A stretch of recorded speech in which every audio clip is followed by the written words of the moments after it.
Oh, the food tastes awful again. It's hard to enjoy it when you're so unhappy.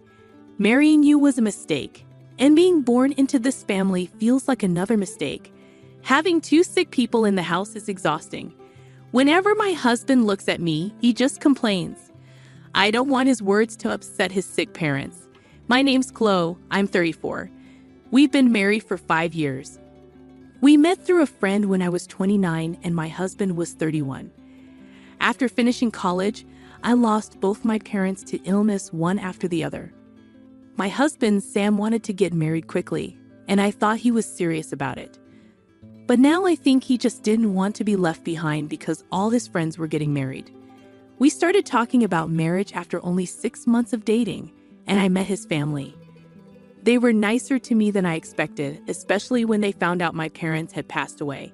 His mom helped me with the wedding planning like my own mom would have, and I was really thankful. So, I didn't mind the idea of living with his parents after we got married. Actually, I felt very welcomed. Chloe, your coffee tastes really good. Thanks. My dad, who passed away, loved coffee, and I do too because of him. Sometimes I even blend different types of beans myself. I was so passionate about coffee that I wanted to open a cafe with my dad someday. After my dad died, I lost my love for making coffee, but my father-in-law really likes the coffee I make. When I see how happy he is drinking it, it reminds me of my dad, and sometimes I cry. But my husband Sam doesn't care much about coffee. He can't even tell if it's instant or brewed from beans. He always says instant is probably better. I love cooking, but Sam doesn't seem to care about food. He never compliments my cooking and thinks all food tastes the same. But my mother-in-law enjoys cooking with me, which makes me happy. I always wanted to cook with a daughter like her. Chloe, you know so many recipes. You've been teaching me a lot, thank you. I love cooking with you every day. Sam didn't help with chores, but my in-laws always appreciated what I did. So married life was good. But 2 years ago, my mother-in-law got sick. She didn't need to go to the hospital, but she had to rest sometimes. Chloe, I'm sorry. I'm feeling better today, so I can help with chores a bit. Please take a break sometimes. I'm okay, don't worry about it. But Mom, Chloe is really good at housework. Sam, don't say that.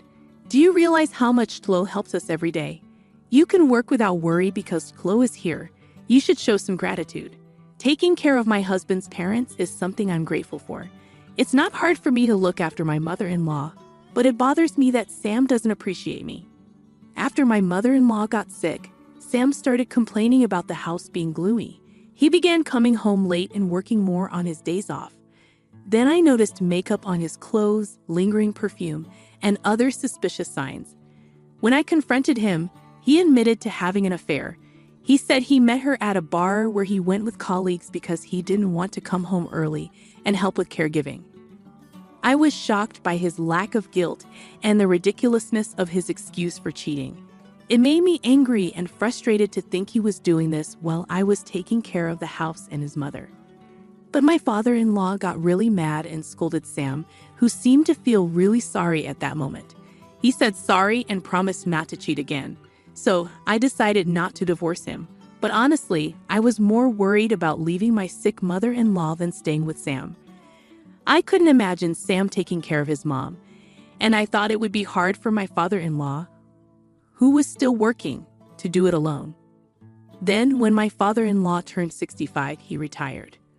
On the day he retired, Sam was more interested in how much money he'd get from his dad's pension than appreciating his dad's years of work. It seemed like Sam was counting on getting some of his dad's pension, but his dad's answer was totally unexpected. I can't give you any money from my pension. He said, I'll only get enough to live on. What?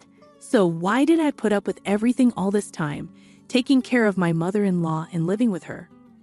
What are you talking about? You barely do anything to help your mom.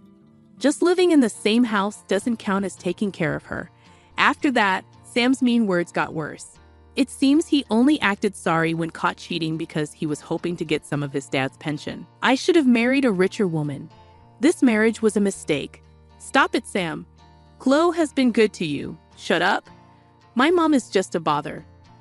How can you talk about your own mom like that? This house is so sad. I'm stuck with a useless wife, a boring dad, and a bothersome mom. Even though his father-in-law warned him many times, Sam wouldn't listen, so he started working more, even on weekends. I can't help but think he's cheating again, just like before. But then my father-in-law fell in the garden and hurt his back badly, so he couldn't get out of bed.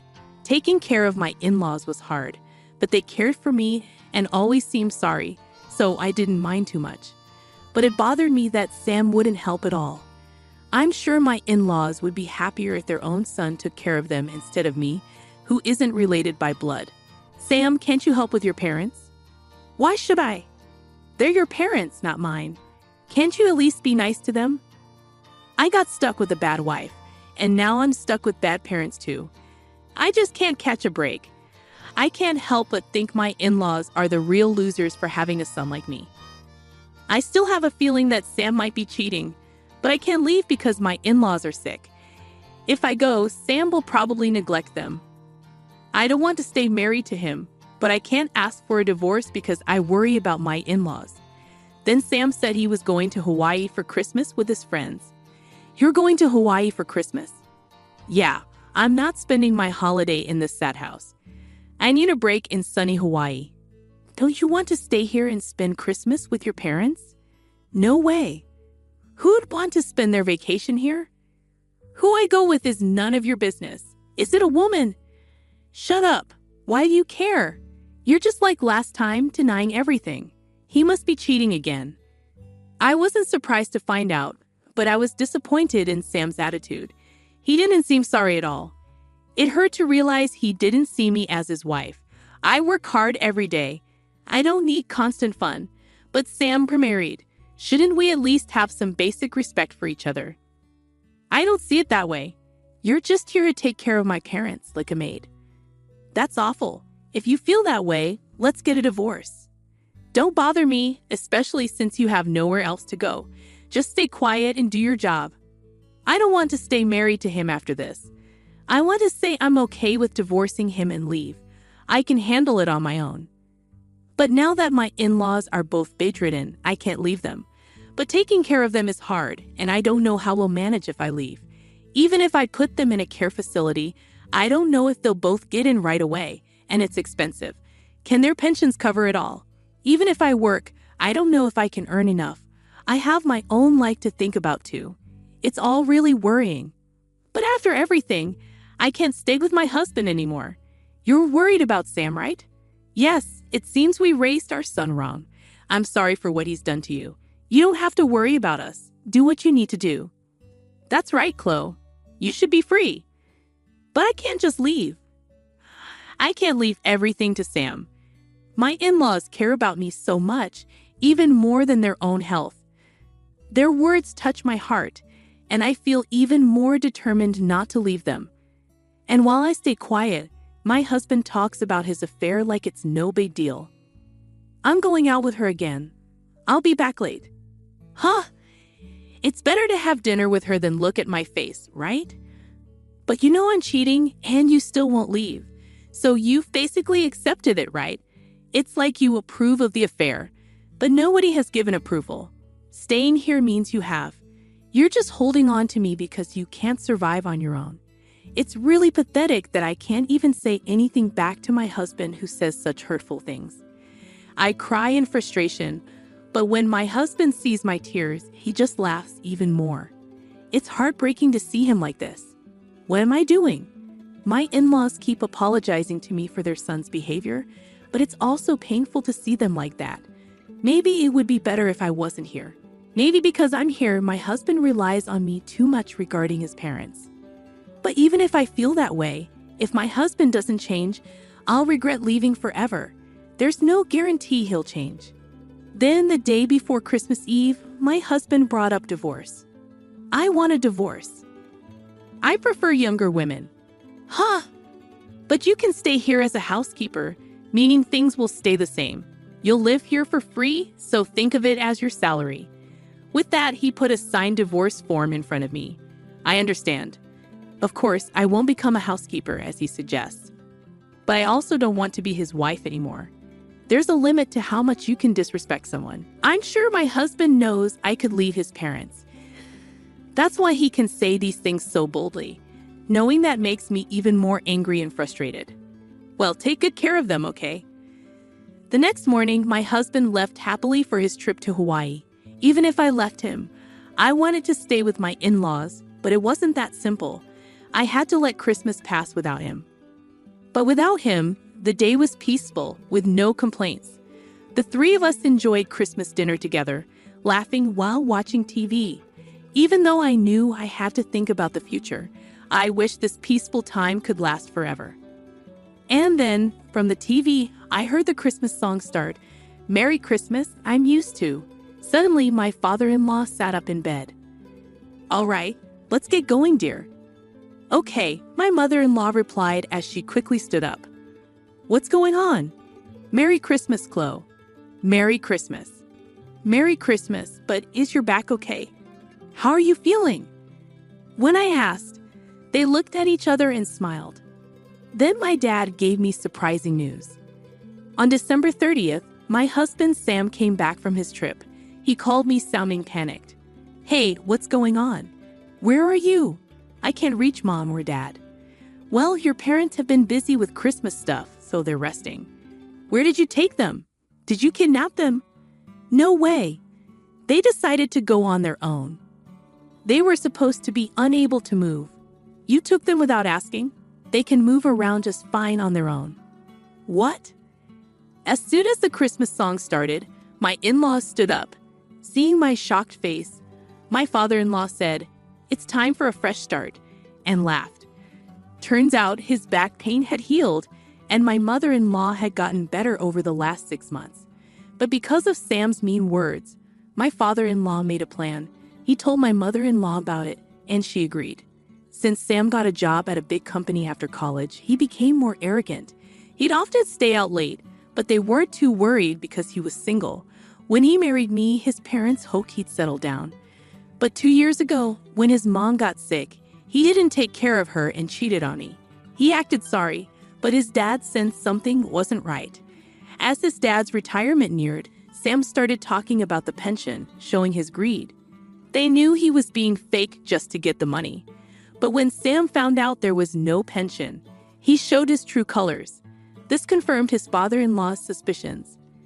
Actually, his dad got more pension, but he didn't tell Sam because he knew Sam wanted it. If Sam had been nice to his mom and me, they would have shared the money with him, even without the pension. "It's sad it didn't happen that way," said his father-in-law sadly. When he fell and hurt his back, Sam said, "If you're bedridden now, you'll just be a burden." That made his dad stop seeing Sam as his son. So the parents decided to act like they were bedridden and make plans. He said sorry for causing me trouble. During that time, I noticed a "for sale" sign on our house. Why was it there? The meaning was pretty clear. Don't waste time. Our house was put up for sale. We moved out. What? I didn't know anything about this. Exactly. I don't want to live with you anymore, so I didn't tell you. My father-in-law bought a new house with his savings. The old house was supposed to be sold by a real estate agent, and we were supposed to leave by Christmas. But since we weren't going anywhere, we waited until yesterday when Sam left for his trip. It was funny how my father-in-law joked about moving when the Christmas songs played, but it felt like a new beginning for me too. All I had left to do was pack my stuff, which was easy. The movers were already booked, and everything was moved out by the 28th. "Dad, did Sam get enough money from the pensions?" "He didn't tell you because he wanted it all for himself." "What about the money from selling the house?" "I'm his son, so I should get a share. It's my right." "Your dad is still alive, so it's not inheritance, right?" "But you know he's determined to spend all his money before he dies, so you won't get anything. He's still my dad." "He doesn't want to be your dad anymore." "Oh, and don't worry. I've already started divorce proceedings." "But he bought a new house. When Dad dies, it'll be mine." "Oh, that house my father-in-law kindly put in my name. There might be gift tax, but I think I can handle it with the property I'll get from you." "What?"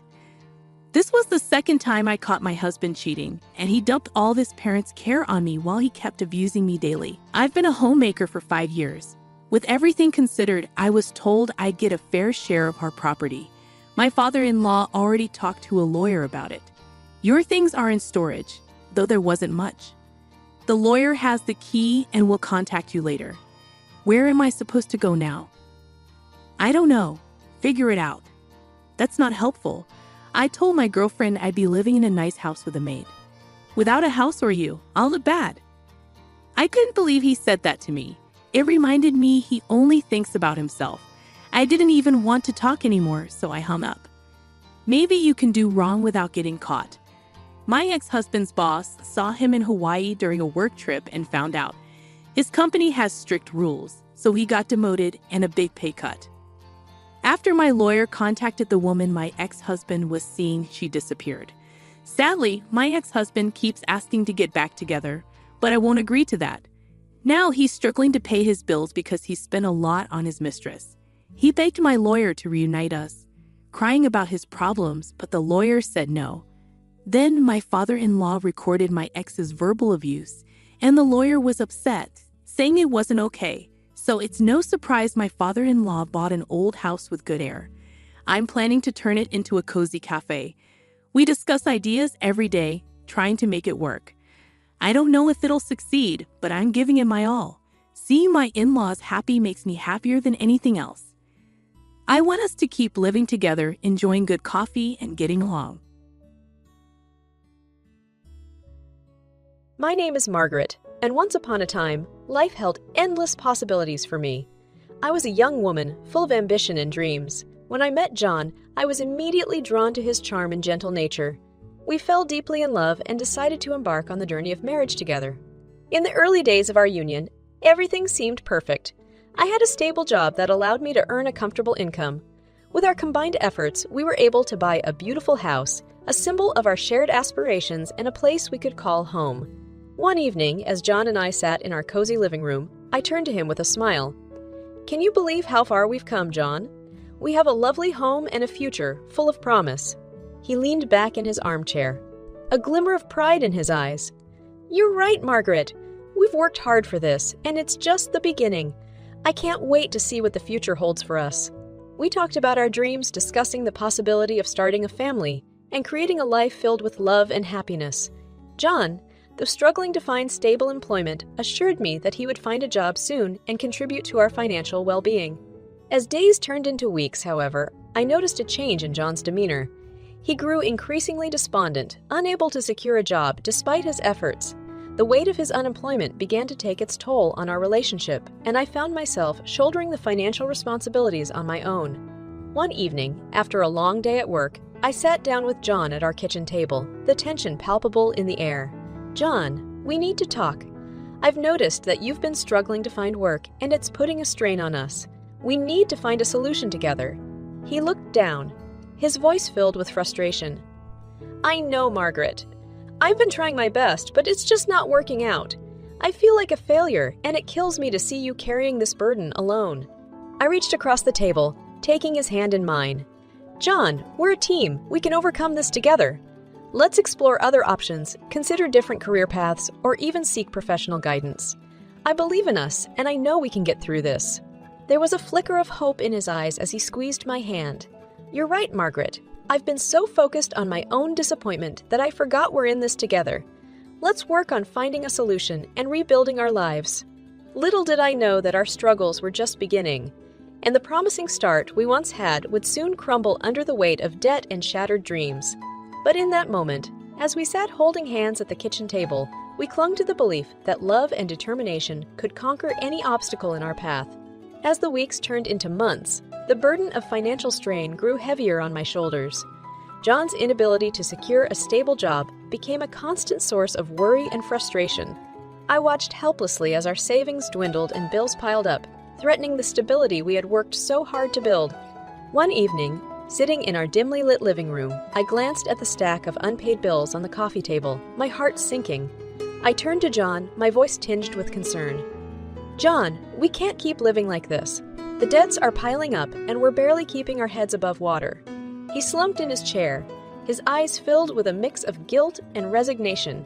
"I know, Margaret. I hate seeing you struggle because of me. I just can't seem to catch a break, no matter how hard I try." Tears welled up in my eyes as I reached out to him. "John, it's not your fault entirely. Life can be tough, and we're facing challenges together. But we need to find a way out of this mess. We can't keep relying on credit cards and loans to get by." John nodded, his voice heavy with regret. "You're right, Margaret. I've been foolish thinking things would magically fall into place. I need to take responsibility for our financial future." With a renewed determination, we set out to devise a plan. We pored over job listings, attended networking events, and explored every possible avenue to secure stable employment for John. I took on extra hours at work, sacrificing personal time to keep us afloat. Weeks turned into months, and despite our best efforts, John's job search remained fruitless. The weight of the debts grew, and I found myself juggling multiple jobs and barely scraping by. The strain on our marriage became palpable as the stress and exhaustion took their toll. One evening, as I returned home from a particularly grueling day at work, I found John sitting at the kitchen table, his face etched with worry. I slumped into a chair opposite him, my voice wary but resolute. "John, we can't keep going on like this. Our debts are suffocating us, and we need a way out." He looked up, desperation evident in his eyes. "I don't know what else to do, Margaret. I've tried everything, but nothing seems to work. I feel like a failure." I reached across the table, taking his trembling hand in mine. "John, you're not a failure. We're in this together, and we'll find a solution. But we need to make some tough choices. We may have to downsize, make sacrifices, and face the harsh reality of our financial situation." There was a flicker of hope in his eyes as he squeezed my hand back. "You're right, Margaret. It's time to face the truth and make the necessary changes. We'll get through this, I promise." And so, with a newfound determination, we embarked on a journey of financial recovery. We sold possessions we no longer needed, downsized our lifestyle, and sought professional advice on managing our debts. Little did we know that this was just the beginning of a downward spiral that would test the limits of our strength and resilience. But in that moment, we clung to each other, determined to face the challenges head on, and find a way to overcome the weight of debt that threatened to consume us. As the weight of our financial struggles pressed upon us, I discovered a shocking revelation that would further strain our already fragile relationship. It was a chilly winter evening when I stumbled upon a hidden secret that would leave me feeling betrayed and deceived. I had returned home early from work, seeking solace within the walls of our once happy abode. As I entered the living room, I noticed a stack of papers left carelessly on the coffee table. Curiosity piqued. I picked them up and began to sift through the documents. My eyes widened in disbelief as I read the figures and signatures etched upon the pages. It was a loan agreement, a staggering amount of $100,000 for an extravagant automobile. I felt a knot tighten in my chest as I realized that John had taken out this loan without my knowledge or consent. Heart-pounding, I rushed to find John, who was sitting at his desk, absorbed in his own thoughts. I couldn't contain the mix of anger and hurt that surged within me. "John, what is this? How could you borrow such an astronomical sum of money without even discussing it with me?" He looked up, a mixture of guilt and fear flashing across his face. "Margaret, I didn't know how to tell you. I thought I could handle it on my own, that it would be a surprise for both of us. I wanted to make you happy." Frustration bubbled up within me, my voice trembling with indignation. "John, happiness isn't built on deceit and financial ruin. We're drowning in debt, struggling to make ends meet, and you go behind my back and burden us with even more financial obligations. How could you?" Tears welled up in my eyes as I continued, my voice cracking with betrayal. "We were supposed to be a team, John. We were supposed to face these challenges together, but you took away our chance to make decisions as equals. How can I trust you when you keep such significant secrets from me?" John's face fell. Regret etched across his features. "Margaret, I'm sorry. I thought I could handle it, that I could surprise you and make everything better. I never meant to hurt you or put us in this situation. Please forgive me." But forgiveness was not an easy path to tread. The trust between us had been shattered, and the weight of the debt loomed over our heads like a dark cloud. We had entered a new phase in our relationship, one where the foundations of our love were cracked and eroded. In the days that followed, I found myself torn between anger and a lingering love for the man I had once believed in. We sought counseling, attempting to salvage what was left of our fractured bond. But the damage was deep, and the sense of betrayal cast a long shadow over our attempts to heal. And so, in the wake of the borrowed betrayal, we faced a crossroads in our marriage.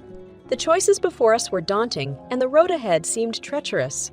Little did I know that this revelation was just the beginning of a downward spiral that would test our resilience and lead me to contemplate a path of revenge that would change the course of our lives forever. Amidst the turmoil of our crumbling financial situation and the shattered trust between John and me, another source of constant tension plagued our lives: the disapproving presence of my mother-in-law, Martha.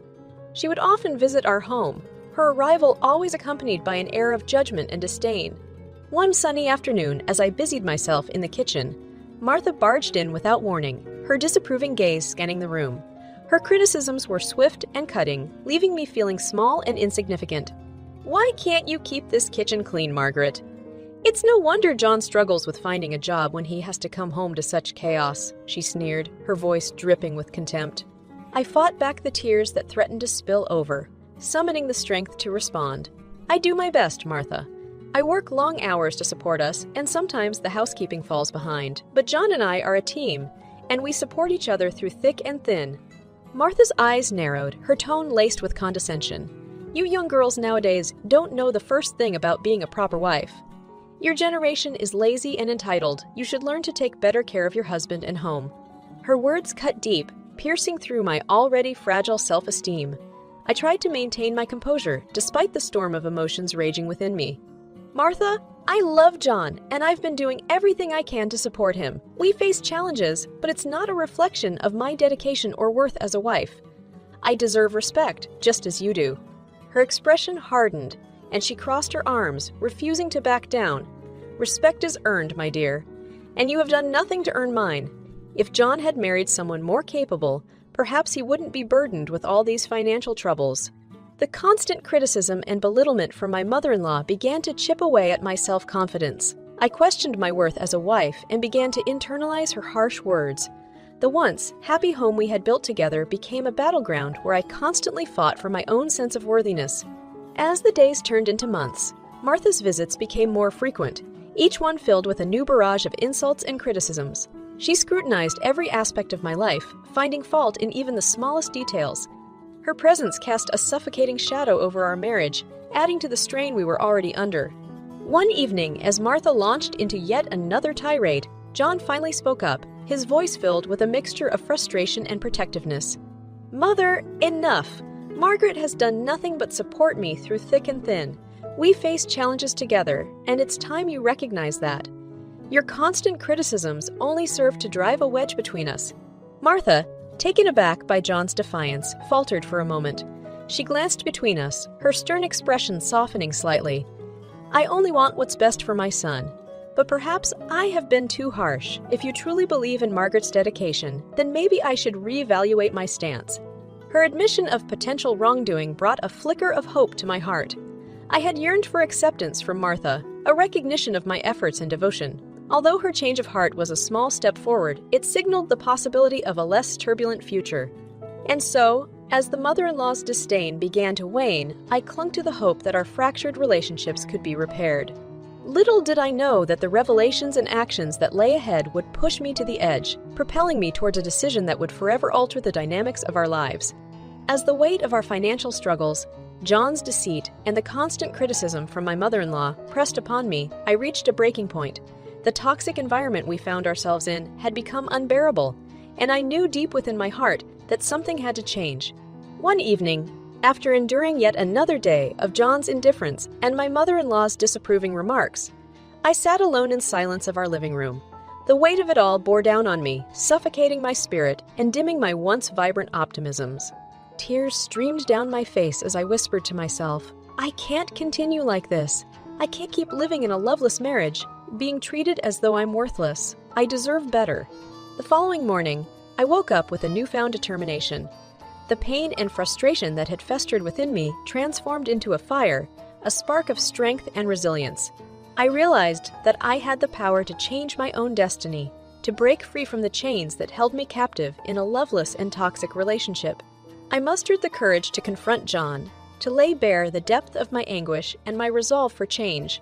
As we stood face to face in the bedroom, the air thick with tension, I spoke with a firmness I hadn't known I possessed. "John, I can't keep living like this. Your lack of effort, the emotional abuse, and the constant betrayals have pushed me to my limits. I deserve happiness, respect, and a life free from this toxicity." He looked at me, a mix of surprise and disbelief etched across his face. "Margaret, please understand. I've been going through a tough time, and I've lashed out in ways that I never should have, but I promise I can change. We can work through this together." I shook my head, my voice steady despite the turmoil within. "No, John, it's gone too far. I've given everything I could, and I can't keep sacrificing my own well-being for a marriage that has broken me. It's time for me to leave." His eyes filled with desperation as he pleaded, "Margaret, please don't go. We can find a way to fix this, to rebuild what we once had." But his words fell on deaf ears. The walls that had once protected my heart now crumbled, revealing a resolve I hadn't known existed. "I can't stay in this toxic cycle any longer, John. I deserve a life where I am valued and respected. I deserve to be free." And with those final words, I walked away, leaving behind the shattered remnants of a life that had once held such promise. In the days that followed, I gathered the strength to make practical decisions, to rent an apartment and begin the process of rebuilding my life, one step at a time. As the sun set on my last night in our shared home, I packed my belongings, leaving behind the painful memories and embracing a future unknown. In the quiet darkness, I made a promise to myself to never settle for less than the love and happiness I deserved. Little did I know that my journey was far from over. The road ahead would be treacherous, filled with challenges and moments of self-discovery. But in that moment of leaving, of breaking free from the shackles that bound me, I felt a glimmer of hope and the first whispers of a strength I had never known before. After leaving behind the toxicity of my failed marriage, I found solace in the newfound freedom that embraced me. But the wounds inflicted upon me by John's betrayal and my mother-in-law's constant disapproval still stung. I realized that it was time to take control of my life and seek the justice I deserved. One afternoon, as I sat in my small rented apartment, a wave of determination washed over me. It was time for a calculated revenge, a way to reclaim my power and make a statement that I would no longer be a victim. I meticulously planned my next move, ensuring that every step I took would serve a purpose. I decided to stop paying off John's debts, recognizing that it was no longer my responsibility to carry the burden of his reckless decisions. It was time for him to face the consequences of his actions. With each missed payment, I felt a sense of liberation, a weight lifting off my shoulders. The money that I had once poured into sustaining his lifestyle would now be directed towards building my own future, one devoid of his constant demands and financial ruin. But I didn't stop there. I knew that I needed to take a stand and reclaim the possessions that were rightfully mine. So, with a sense of purpose burning within me, I made a bold move. One sunny afternoon, I drove back to the house that had once been our home, the place that had witnessed our shattered dreams. As I parked the car, I could feel the surge of adrenaline coursing through my veins. This was the moment of reckoning. I dialed the number of a moving company, my voice resolute as I instructed them to arrive at the house and load all the furniture and appliances onto their truck. It was time to take back what was rightfully mine, to strip away any trace of the life that had caused me so much pain. John, taken aback by my audacity, rushed to stop me as the movers began their task. His voice trembled with desperation as he pleaded, "Margaret, please, you can't do this. We can't do this. We can work things out. Give me a chance to make it right." But I was resolute, my eyes fixed on the goal ahead. "No, John, it's too late for apologies and empty promises. You took advantage of my love and trust for far too long. This is the consequence of your actions." As the movers continued their work, a familiar figure emerged from the distance. It was my mother-in-law, Martha, rushing towards us, her face etched with concern. She too had witnessed the unraveling of our marriage, the pain I had endured under her son's watch. Martha's voice wavered as she confronted me. "Margaret, what is this madness? How could you take everything from this house?" I faced her, my voice unwavering. "Martha, do you know the extent of the debts that John accumulated without my knowledge? I have been paying them off while he hid behind lies and deceit. This is my way of reclaiming what is rightfully mine." Martha's expression softened as the truth sank in. She stepped forward, a touch of remorse in her voice. "I had no idea, Margaret. I was blind to his actions and the pain he caused you. If this is your way of seeking justice, then I must admit that you are right." With the last piece of furniture loaded onto the truck, I turned away from the remnants of my old life. I had taken my revenge not through cruelty or vengeance, but through reclaiming my power and making a statement that I would no longer be a victim. As I drove away in the car that John had once borrowed, I couldn't help but feel a surge of triumph coursing through me. The road ahead was uncertain, but I knew that I had taken the first steps toward a life of independence, resilience, and self-worth. And so, with the weight of my past behind me, I embarked on the journey toward a brighter future, a future where I would never again allow myself to be defined by the actions of others. My calculated revenge had served its purpose, and now it was time for me to soar, liberated from the chains that had bound me for far too long. As I drove away from the wreckage of my failed marriage, a sense of liberation and empowerment washed over me. The calculated revenge I had enacted served as a turning point, allowing me to break free from the chains that had bound me for far too long. But there was still one last act to complete, one final confrontation that would solidify the end of a chapter in my life. With determination in my heart, I drove to the house where John had remained after my departure. It was a bittersweet moment as I parked the car, my hands steady on the steering wheel. This was the moment I had been working towards, the moment of finality and closure. I stepped out of the car and walked towards the front door. With each step, I felt a mix of anticipation and nervousness coursing through me. The weight of the past was heavy on my shoulders, but the promise of a new beginning kept me moving forward. I took a deep breath, summoning all my strength, and reached for my phone to make the call that would signify the end.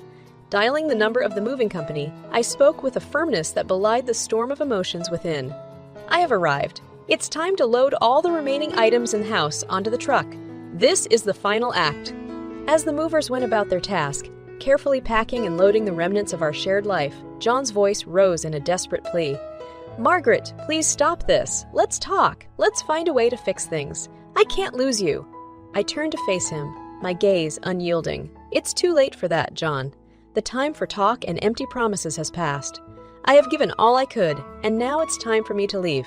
This is the consequence of your actions, and it's the final act in this tragic play."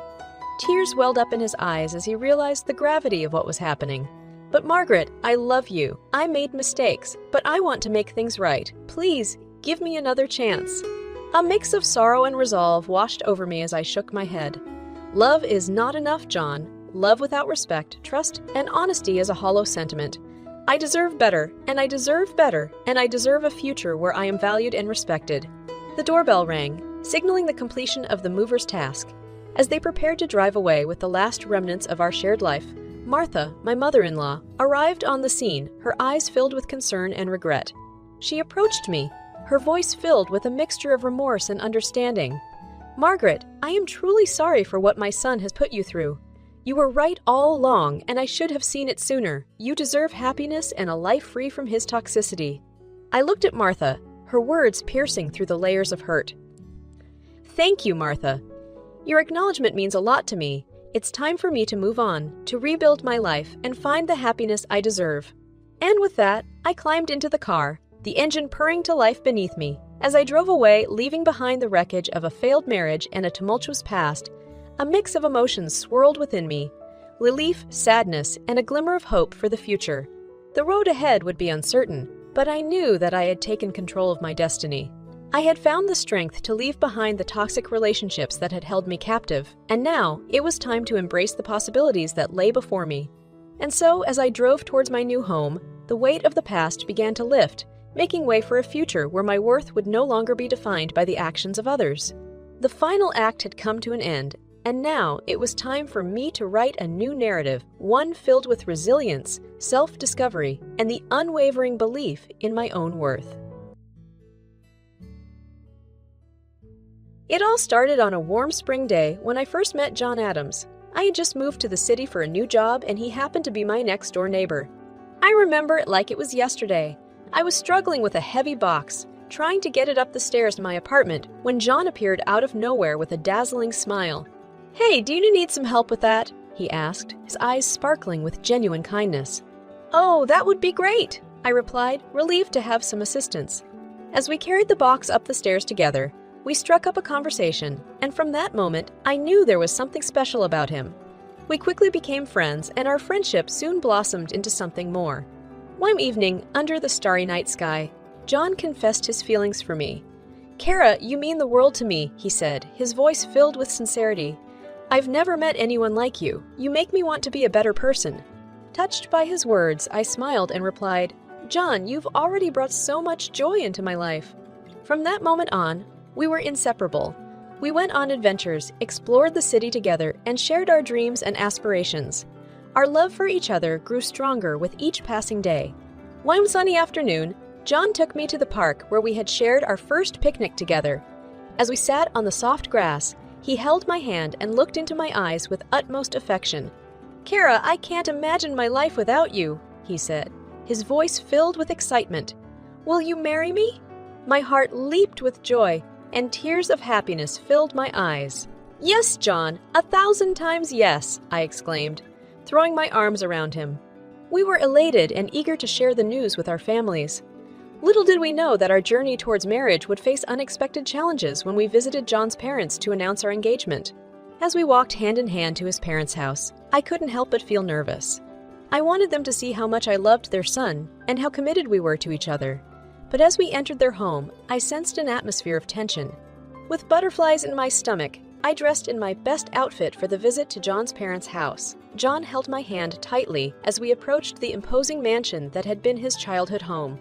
A mix of nervousness and anticipation filled the air as we rang the doorbell. The door creaked open, and there stood Mrs. Adams, her face expressionless as she ushered us inside. I smiled politely, trying to hide my unease, but her cold demeanor made it difficult. "Hello, Mrs. Adams. It's good to see you," I greeted her with a warm tone, despite the knots in my stomach. Yes. "Come in," she replied curtly, barely acknowledging my presence. We followed her into the living room, where Mr. Adams was engrossed in a newspaper. He looked up, offering a more genuine smile than his wife. "Ah, John, Kara, how nice to see you both," he said, his tone more welcoming. "Thank you for having us," I said, trying to sound confident. Mrs. Adams cleared her throat, casting a critical eye on me. "So, John tells me you two are engaged." "Quite a big step," she remarked, her tone tinged with skepticism. "Yes, it is," John answered firmly, wrapping his arm around my shoulders. "I hope you realize the responsibility that comes with marrying into our family," she continued, her gaze unwavering. "We expect nothing but the best for our son." "I love your son, Mrs. Adams, and I promise to do everything in my power to make him happy," I replied, hoping my sincerity would reach her heart. She arched an eyebrow, not convinced by my words. "Words are easy, actions speak louder. We'll see," she retorted. A knot formed in my throat, but I refused to let her hostility dampen our joy. Throughout the evening, Mrs. Adams made it clear that she was not pleased with our engagement, criticizing everything from my background to my aspirations. As we prepared to leave, Mrs. Adams couldn't resist one last dig. "Kara, before you marry into this family, I must make some inquiries about you," she said with a sneer. I swallowed hard, trying to maintain my composure. "Of course, Mrs. Adams. I have nothing to hide," I replied, my voice steady. "We'll see about that," she shot back. John, always the peacemaker, tried to intervene. "Mom, please, Kara is an amazing person." "You'll see that soon enough," he said, his voice tinged with frustration. But Mrs. Adams wasn't backing down. "We'll see, John. We'll see." As we walked back to our car, I couldn't help but feel hurt and disappointed. John held my hand tightly, trying to comfort me. "Don't let her get to you, Kara. She'll come around," he reassured me. Deep down, I wanted to believe him, but her words lingered in my mind like a dark cloud. I knew I had to prove my worth to his family, but I also hoped that our love would be enough to conquer all obstacles.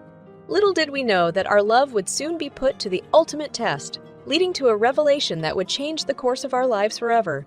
But for now, we held on to each other, knowing that together we could weather any storm that came our way. As the days passed, John and I tried to focus on the happiness of our engagement, but the memory of our visit to his parents' house and Mrs. Adams' cruel treatment lingered in the back of my mind. Despite John's reassurances, I couldn't shake off the feeling of inadequacy and hurt caused by her scornful remarks. One afternoon, I mustered the courage to visit John's parents' house again, hoping that things might improve. But as soon as I stepped through the front door, I sensed the same tension in the air. Mrs. Adams greeted me with a false smile, her eyes glinting with malice. "Oh, it's you again," she said, feigning surprise. "Yes, Mrs. Adams. I thought it would be nice to visit," I replied, trying to keep my voice steady. "Well, if you insist," she retorted, clearly unimpressed. Throughout the visit, Mrs. Adams' cruel treatment continued. She nitpicked at every aspect of my life, criticizing my job, my family, and even my taste in fashion. Each word felt like a dagger to my heart, but I tried my best to remain composed, not wanting to give her the satisfaction of seeing me break. John, who stood by my side, tried to defuse the tension whenever possible. "Mom, why don't we talk about something else? Kara's work at the charity organization has been making a real impact," he said, attempting to shift the conversation. Mrs. Adams rolled her eyes dismissively. "Charity work is all well and good, but what about financial stability?" she countered, her tone condescending. "You need a secure future, John." "I believe in Kara and her abilities, Mom," John replied firmly. "We'll build our future together, and I know she'll succeed in anything she puts her mind to." But Mrs. Adams wasn't ready to back down. "A girl like her will only hold you back," she insisted. "You should be with someone who can match our family stature." I could feel the anger bubbling inside me, but I stayed quiet, not wanting to escalate the situation further. John's love and support were my anchor, and I knew we could overcome any obstacle together. As we left his parents' house, I couldn't help but feel emotionally drained. "Why does your mother treat me like this, John?" I asked, my voice trembling with emotion. "I don't know, Kara," he said, pulling me close. "But please don't let her get to you. I love you, and that's all that matters." His words were like a soothing balm to my wounded heart, but I couldn't help but wonder how long I could withstand Mrs. Adams' cruelty. I felt torn between wanting to prove myself to her and wanting to stand up for our love. In the days that followed, I found myself feeling anxious every time we had to visit his parents' house. The constant fear of facing her harsh words took a toll on my emotional well-being. But John remained steadfast, constantly reminding me of his love and belief in our future together. "Kara, my mother's opinion won't change how I feel about you," he said one night, holding me close. "We'll face this together, and one day, she'll see what an amazing person you are." His unwavering love gave me strength, and I resolved to face whatever challenges lay ahead. Little did we know that a pivotal moment awaited us, a revelation that would put everything into perspective and pave the way for a new chapter in our love story. But for now, we held on to each other, knowing that no matter what happened, our love was strong enough to endure. The weeks passed, and the cloud of tension between Mrs. Adams and me seemed to grow darker. I hoped that with time, she would come to see the depth of our love and accept me as her future daughter-in-law. But as fate would have it, our encounter took an even more unsettling turn.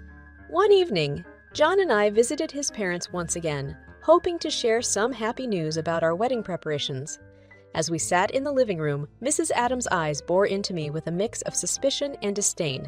"So, have you finalized any wedding plans?" she asked, her tone cold and distant. "We've started looking at venues and discussing the guest list," I replied, trying to sound enthusiastic despite her chilly reception. "I see," she replied, her lips curling into a sneer.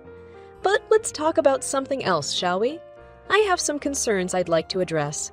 My heart sank, knowing that her concerns would likely be far from pleasant. "Of course, Mrs. Adams. What would you like to discuss?" I asked, my voice steady. "You see, John, I've been making inquiries about Kara," she began, her eyes fixed on me like a hawk. "I wanted to know her true intentions behind this marriage." I glanced at John, hoping he would come to my defense, but he remained composed, waiting for his mother to continue. Mrs. Adams leaned forward, her voice dripping with accusation. "Kara, do you honestly think I believe your love for my son is genuine? You come from a modest background and suddenly you're engaged to a man who will inherit a successful company. It's not hard to see why you'd want to marry him." I felt a lump forming in my throat, hurt and anger welling up inside me. "Mrs. Adams, I love John for who he is, not for his family's wealth," I said firmly. "Money has never been a factor in our relationship. We share a deep connection and mutual respect." She laughed dismissively. "Oh, please! You expect me to believe that," she retorted, her eyes narrowing. "You're just after his father's fortune."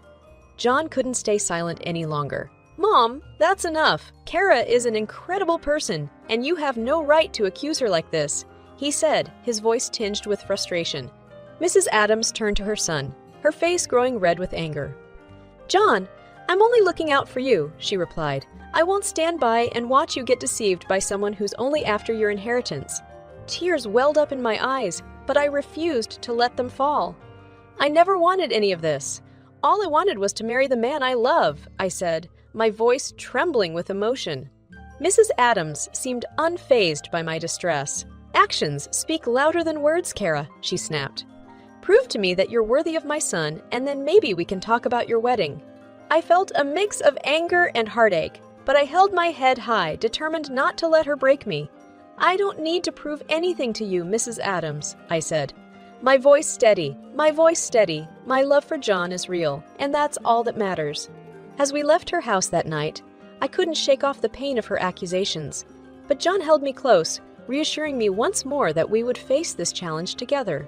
In the days that followed, I struggled with the weight of Mrs. Adams' doubts, but with John's love by my side, I found the strength to stand tall, knowing that our love was genuine and pure. Little did we know that an unexpected revelation was about to unravel, shedding light on the secrets that would change everything. But for now, we held on to each other, bracing ourselves for the storm that lay ahead. The weight of Mrs. Adams' accusations hung heavy on my heart, and I found it increasingly difficult to bear the burden of her scornful remarks. Seeking solace, I turned to my family for support, hoping they could help me find the strength to endure this challenging time. One evening, after yet another tense visit to John's parents' house, I sought comfort in the familiar embrace of my parents' home. I confided in them about Mrs. Adams' cruel treatment and the doubts she had cast upon our love. My mother, a pillar of strength, listened with a sympathetic ear. "Kara, my dear, you know your worth. Don't let anyone's words define your love for John," she said, her voice gentle yet firm. My father, a wise and understanding man, chimed in. "It's natural to feel hurt by such accusations, but remember, love isn't determined by wealth or background. It's about the connection you share with each other." I nodded, feeling a sense of reassurance wash over me. "I love John with all my heart, and he loves me too," I said, my voice determined. "I won't let anyone come between us." My parents embraced me, reminding me that I had their unwavering support. Their love and encouragement gave me the strength to face the challenges ahead and to believe in the power of our love. In the following days, John and I leaned on each other more than ever. He held me close, reminding me that his love was unwavering and that we were a team, ready to face whatever life threw our way. "I know it's tough, Kara, but we'll get through this together," John said, wiping away a tear that escaped my eye. "I won't let anyone tear us apart." His love became my anchor, helping me weather the storm of doubt and hostility. Despite the pain, I refused to let Mrs. Adams' words consume our love and happiness. One evening, as we sat together under a sky full of stars, John's eyes sparkled with a sense of determination. "Kara, let's not let my mother's opinions dictate our future," he said, his voice filled with conviction. "We'll show her that our love is strong and genuine." I nodded, feeling a renewed sense of hope. In the midst of the turmoil, we focused on planning our wedding. We poured our hearts into creating a day that celebrated our love, surrounded by friends and family who truly believed in us. As the big day approached, we couldn't help but feel a mix of excitement and trepidation. The thought of facing Mrs. Adams on our wedding day loomed like a dark cloud, but we knew that our love could withstand any storm. On the morning of our wedding, my parents embraced me, their eyes filled with pride and love. "You found a wonderful partner in John, Kara," my father said, his voice choked with emotion. "Cherish this love and never let go." With their blessings and the support of our loved ones, I walked down the aisle towards my future. As I reached the altar, I locked eyes with John, and all the doubts and uncertainties faded away. In that moment, I knew that we were meant to be together, no matter the obstacles that had tried to tear us apart. Our love had endured, and on that day, we vowed to cherish and protect it for the rest of our lives. As we exchanged our vows, I felt a sense of peace wash over me. Mrs. Adams' words no longer had power over us. Our love was stronger than any doubts or accusations, and with our hearts united, we stepped into a new chapter of our love story. Little did we know that an unexpected revelation awaited us, one that would change everything and offer us a glimpse of the truth hidden beneath the surface.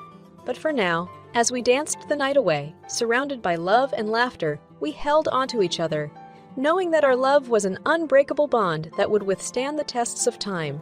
The evening was cool, and the atmosphere of the house seemed tense. My heart raced as I watched my father, the man who had always been my rock, frantically rifling through papers. I had no idea what he was about to reveal, but the seriousness in his eyes was unmistakable. "Dad, what's going on?" I asked, trying to suppress my growing excitement.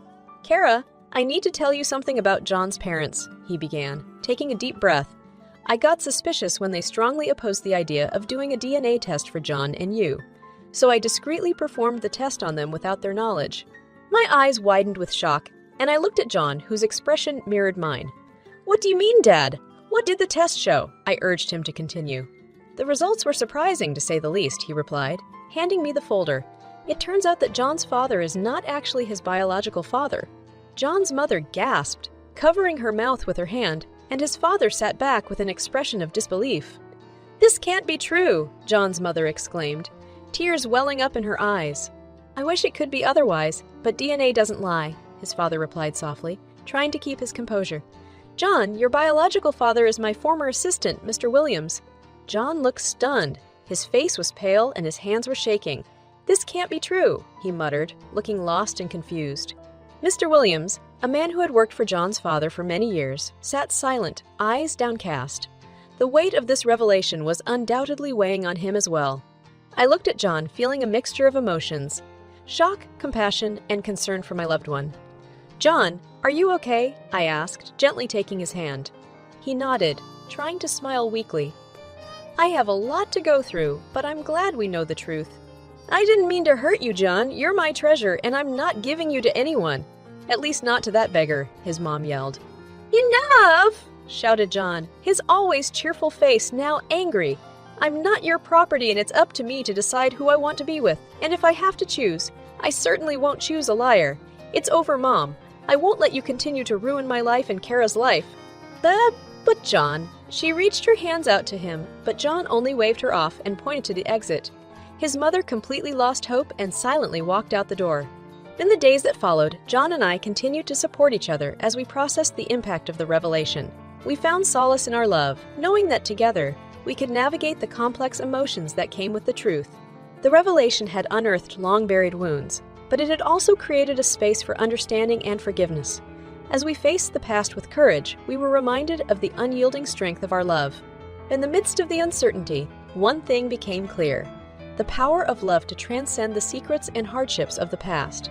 We held on to each other, determined to face whatever lay ahead, knowing that our love would be the guiding light through even the